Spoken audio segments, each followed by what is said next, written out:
Welcome to Echoes of Swing. My name is April D. Shields, and we are sitting with Bernard Flegar today, who is a jazz drummer from Germany. Welcome, Bernard, and thanks for being on today.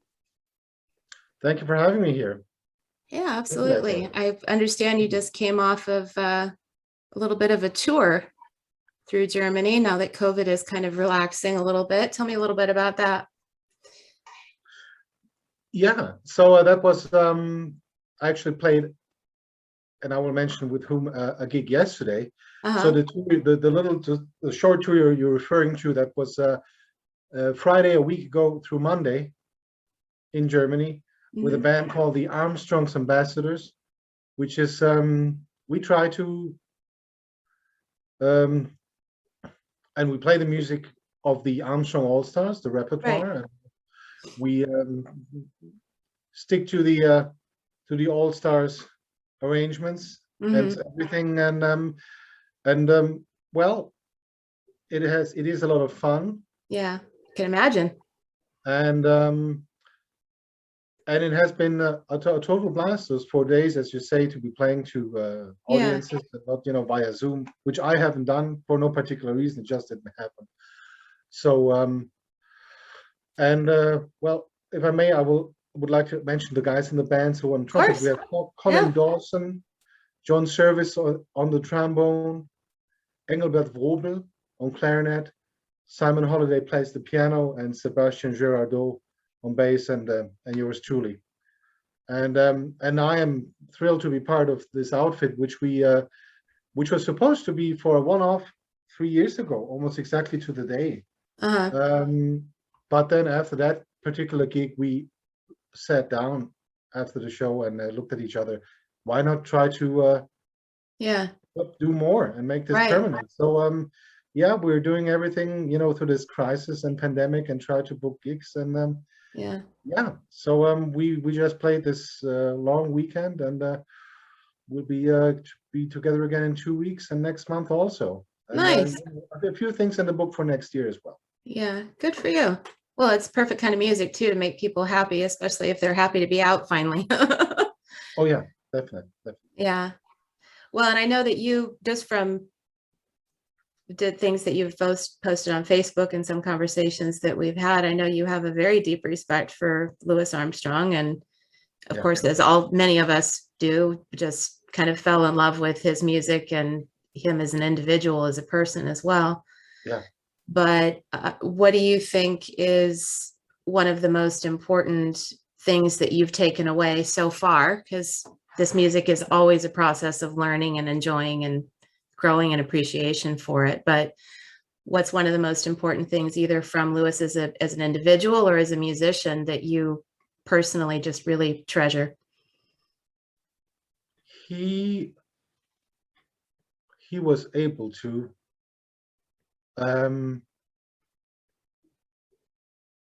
go.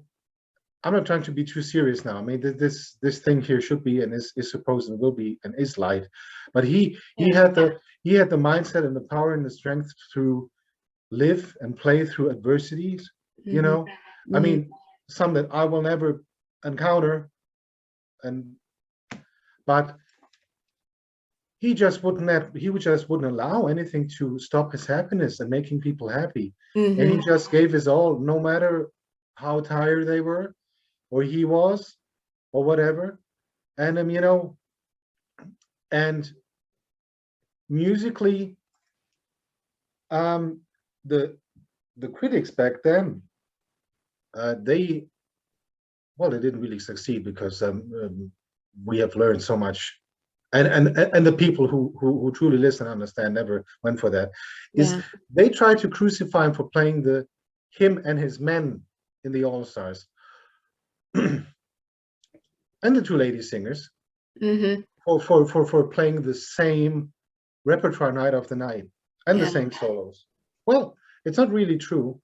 Because Armstrong said that he, for example, his solo on Back Home Again in Indiana, he worked on that solo for quite a few years.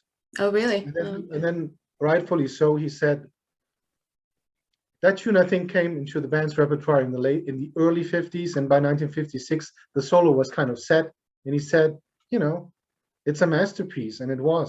And Mhm. you know,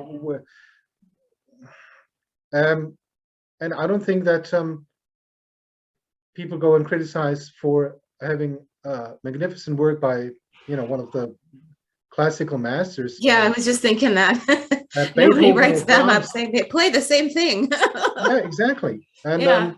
And then again, when you're out there and you get off the bus or whatever, the plane, bone tired, you have to deliver. Hmm. And the all-stars, they were always ready, and I just think it's magnificent what they did, you know, no matter what. Yeah. um Well, I and just love it.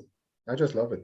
yeah, me Yeah. too. And it's funny that you mentioned that as well, because Rosie Clooney used to say you can change your sets over tours over and over again, but there are still songs that they demand to hear. Yeah, So how can you possibly fault Louis Armstrong for playing the chestnuts that everybody insists on hearing? Because that's right. otherwise he's in trouble for not playing them. So That's it's right. like he couldn't win in the minds of critics in some No, cases. no, no. No, you cannot win this one. And I was lucky enough to to befriend Barrett Deems, and Mm-hmm. Barrett told me himself, you know, hadn't we had Louis chosen not to play Mac the Knife after it Mm-hmm. had been released, of course, Yeah. on any given night, people would have demanded the number. Oh yeah, So absolutely. Well, and I'm glad you mentioned Barrett too, because I know that you were pretty close with him. And it was interesting to me how you ended up meeting him, because essentially it was like, whoa, once you make up your mind, you are straight for it. So how did you end up meeting Barrett? I'll try to cut this story short. Don't worry about it. Not that any detail is unworthy. No, Well, because it's interesting. no, Chuck Hedges and Tommy Saunders and Bill Allred, they Johnny Varro. No, Johnny was not on that gig. Butch Miles and Isla Eckinger, they were part of a Bill Davison Legacy Mm-hmm. tour. They were the Bill Davison Legacy. Yeah. And so they played in my hometown in 1995. And a great drummer and friend of mine from Germany called Gregor Beck, I told him that this band was coming to my hometown. Mm-hmm. Incidentally, that was also in the month of October. So look at us now. Yeah, well, you know. Yeah. I think it was October the 18th, in 2 days' time, in You do way 1995. better on dates and times than I do, man. I'm just Oh like, boy. it's a blur. This happened at some point while I was alive.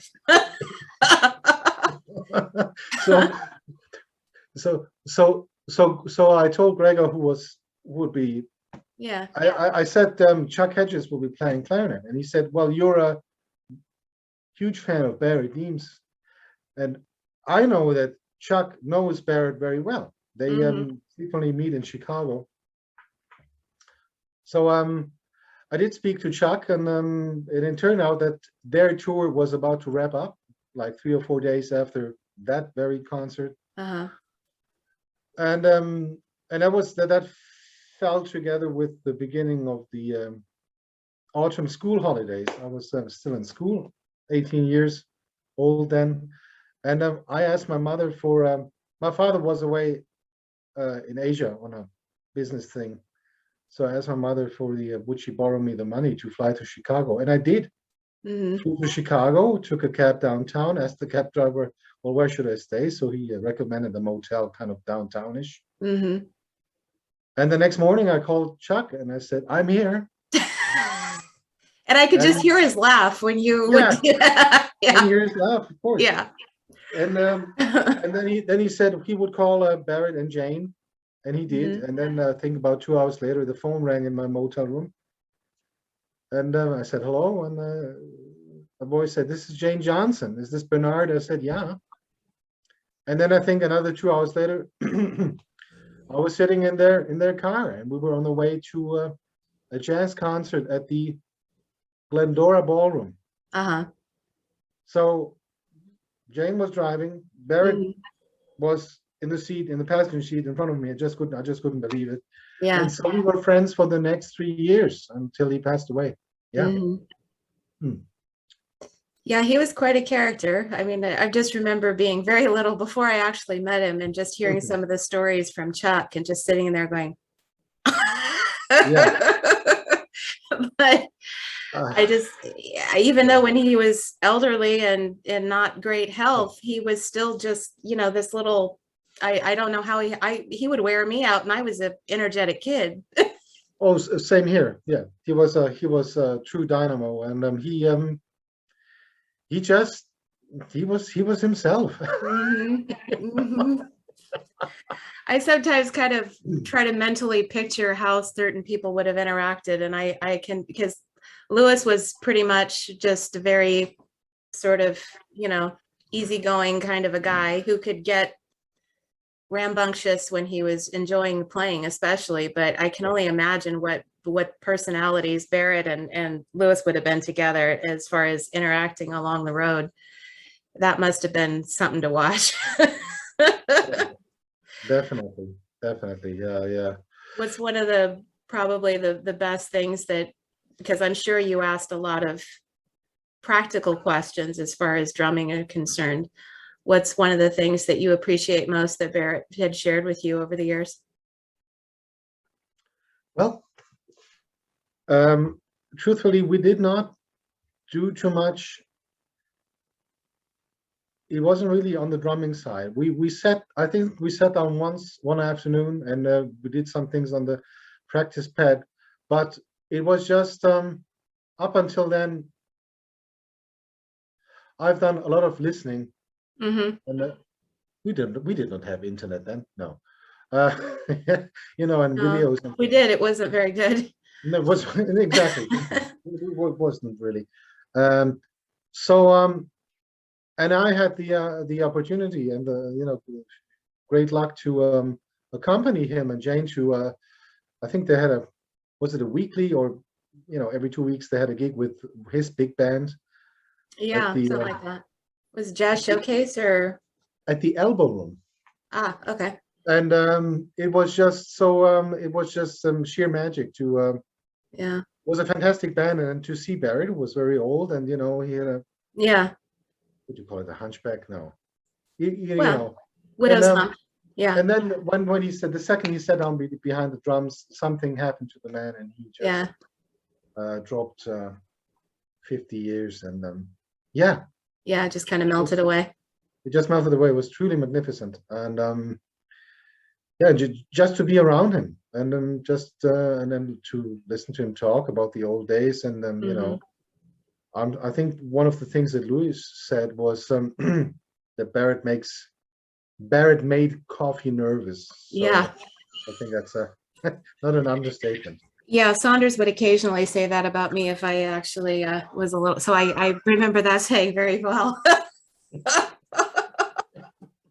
So, Yeah. but yeah, I know you were close to. I mean, we've mentioned Hedges, but you were close to he and Saunders as well too. How did you meet Hedges on that particular gig that you mentioned initially? Was that the first time you'd met him?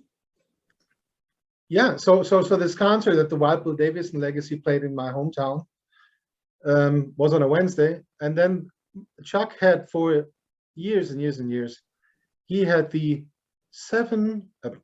I beg your pardon, the 5 through 8 p.m.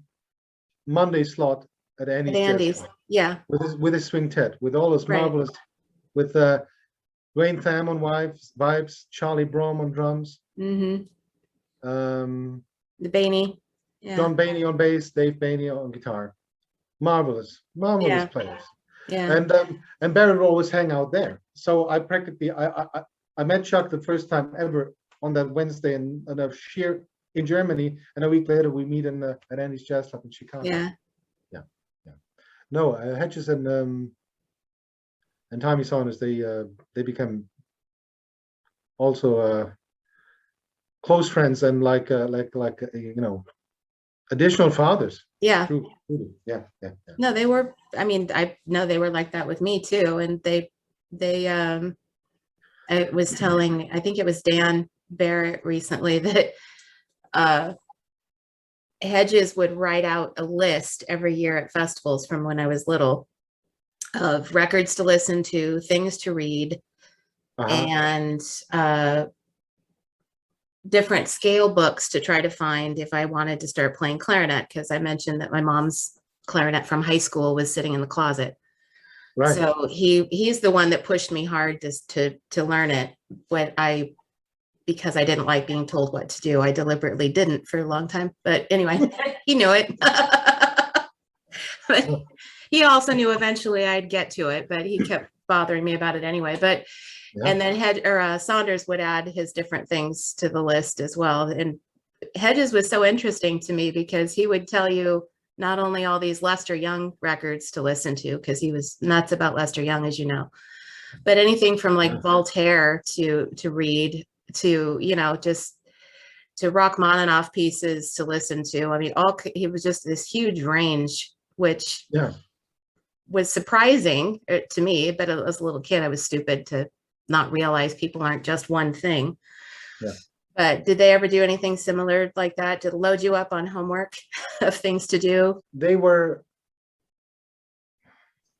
brought up on the on Eddie Condon records, and I think one of their favorites was the Coast to Coast. 1953. Yeah. And I remember particularly one time when I was visiting Tommy and Tilly in Detroit.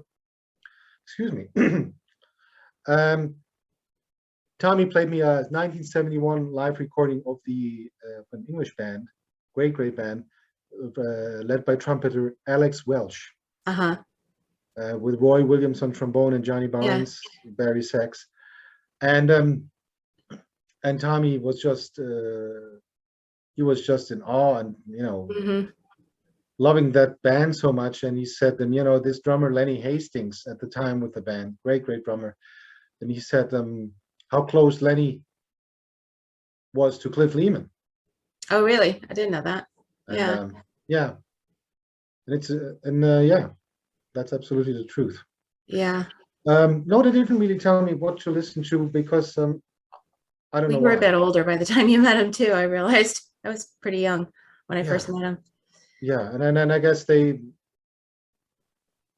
by me telling them who and what I was listening to, they probably thought, well, okay, he's heard that. Maybe, so we don't have maybe on the right track. And of course, we had the common denominators, Eddie Condon and Wild Bill Davison, who was their boss and a friend and a curmudgeon, legitimate adopted father. No, Saunders was very, because I mean his father had died when he was, I want to say 6, so somewhere around there. And Wild Bill, I think he met in his 20s, early 20s or so, and so he was he was very clear from the outset that Bill was very much like a father figure to him, and Bill would say the same thing, because when I met Saunders first, he was with Bill. When did you first start really kind of getting into this music? Because you said you were 18 when you first met Saunders Hedges, so you already had some interest in it, obviously, or you wouldn't have been at that set to begin with. I was maybe 4 or 5, I don't know. And so for nobody told me to do this for no particular reason. I picked out 2 audio cassettes out of a bunch of audio cassettes that my parents had in this what do you call it? Not a drawer. Well, they were there. Sorry. My English is failing me. So one of those tapes, which still function, one of them was a Benny Goodman tape, and the other one was Glenn Miller. And I just put those on and loved what I heard, and a thing that I just thought of about the other day, the Glenn Miller story. Back then was on German television maybe once a year, maybe twice, which I truly like. It's a, and I also learned that it is my father's favorite movie. And I think in 1955 when that came out, the movie where in his hometown, I think he went to see it. He told me he went to see it like 20 times in a row. Oh wow. Yeah. So anytime. And the highlight for me of that picture is the nightclub jam session scene with Louis Armstrong All Stars, and Gene Krupa, Mm-hmm. and then James Stewart Yeah. sitting in as Glenn Miller. Right. And during those, how long that scene is, I don't know, 5 minutes, 6 minutes. Nobody was allowed to make a noise anyway. Oh yeah. And in 1985, I heard my first a local jazz band, the Dixieland Band, live. And the drummer kind of took me, and the guys took me under their wing. And a few years after that, I was subbing for the drummer who suffered from ill health. And it just went on from there. And in between, my father gave me a few records, LPs, Armstrong, Count Basie. I bought an album called Life in '85 by the Chris Barber Blues and Jazz Band. Yeah. Great band from England. Right. And yeah, so that so you got an appreciation of it. Yeah. Well, and I had talked to some other friends, and one of the things I miss most about electronic recordings is missing liner notes, because as you've already mentioned, pre-internet, what would direct us to the next people to listen to was reading the liner notes and seeing, the guys on the who's on the date, but also read whoever it was that was writing the liner notes, whether it be George Avakian or any of the other guys. It would kind of point you in, okay, here's where I should probably go listen to next, kind of thing. Did you find it the same way? Oh, I certainly do. Yeah. Yes, liner notes can be found online as well. Yeah. But there's nothing like the real deal. Yeah. Yeah. In Tommy Sana's words, now listen. Yeah. Allow me to stand up for 1 second, because I have something here which is okay. appropriate. So I bought this the other day on this short tour. And this is, of course, a classic. Oh, look at that. Is it Newport? I've never heard that one before. Yeah. And neat. I mean, it's just, it's fantastic. I just love. Yeah. I mean, the music, it's just.